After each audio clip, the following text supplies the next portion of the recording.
নমস্কাৰ, মই বিনোদ ভাণ্ডাৰী, ILC international Guwahati Assam. আমি শিকি আছোঁ ইংৰাজী। এতিয়া ইংৰাজী শিকাক লৈ আমি যথেষ্ট আগবাঢ়িছোঁ, অ'কে।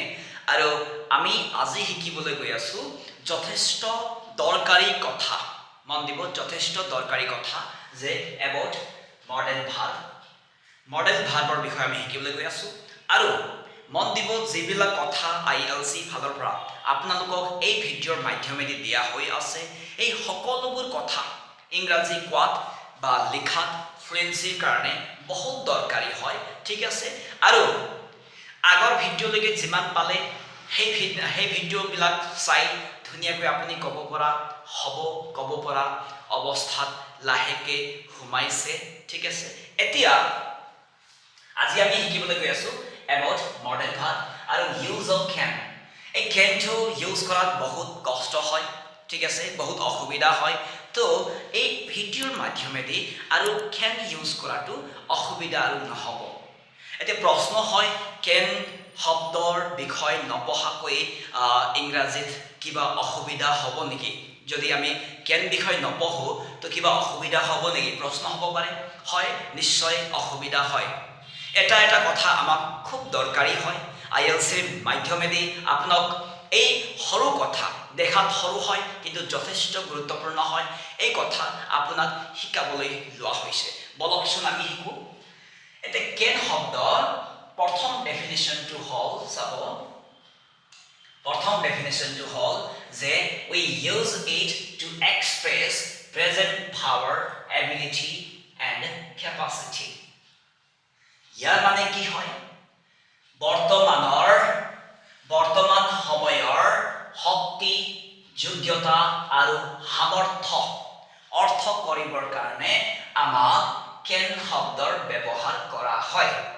এতিয়া বৰ্তমান সময়ৰ শক্তি, যোগ্যতা, সামৰ্থ্য মানে কি হয়? মন দিব, বৰ্তমান সময়ৰ শক্তি, যোগ্যতা আৰু সামৰ্থ্য মানে হ'ল, ইয়াৰ অৰ্থ হ'ল কৰিব পাৰোঁ বা কৰিব পাৰিম। ধৰি লওক মই ইংৰাজী ক'ব পাৰোঁ, বুজি পাইছে? মই নাচিব পাৰোঁ। যেতিয়া আপুনি পাৰোঁ শব্দ ব্যৱহাৰ কৰিব, সেই ক্ষেত্ৰত আপোনাক কেন শব্দৰ ব্যৱহাৰ কৰিব লাগিব। পাৰোঁ মানে হ'ল যোগ্যতা, শক্তি, সামৰ্থ্য অৰ্থ কৰে, ঠিক আছে, বৰ্তমান সময়ত। মন দিব। তো এতিয়া ধৰি লওক মই খিৰিকীটো ভাঙিব পাৰিম বা পাৰোঁ।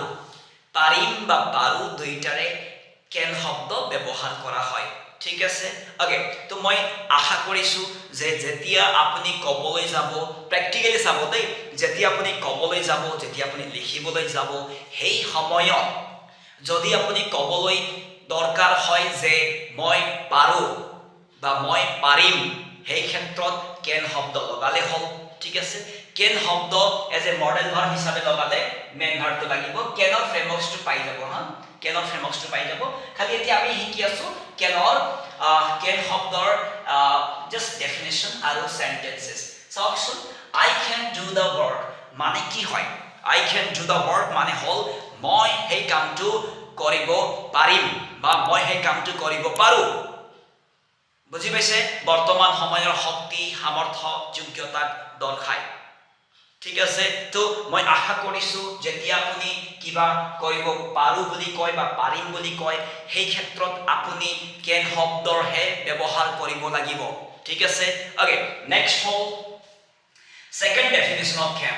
কেনৰ ছেকেণ্ড ডেফিনেশ্যনটো কি হ'ব চাব, we use it for permission. এতিয়া ইয়াৰ অসমীয়া ভাঙনি হয় অনুমতি দিবলৈ বা পাবলৈ কেনৰ ব্যৱহাৰ কৰা হয়। অনুমতি দিবলৈ নতুবা পাবলৈ আমি কেনৰ ব্যৱহাৰ কৰোঁ। খুব সহজ, ঠিক আছে। কাৰোবাক দিবলৈ হওক, কাৰোবাৰ ল'বলৈ হওক, কিন্তু ইয়াত ইনডাইৰেক্টলি অৰ্থটো পৰাইহে হয়, পৰা বা পাৰিম। বলকচোন আমি কি শিকিলোঁ ইয়াত? এক্সাম্পল দিয়া হৈছে, can I do the work মানে কি হয়? মই সেই কামটো কৰিব পাৰোঁনে? মই সেই কামটো কৰিব পাৰিমনে? হৈ গ'ল। যেতিয়া আপুনি পাৰোঁ বুজায় সেই ক্ষেত্ৰত আপোনাক কেনৰ ব্যৱহাৰ কৰিব লাগিব ঠিক আছে নে ওকে আৰু এটা एग्जांपल হ'ল নেক্সট হ'ল you can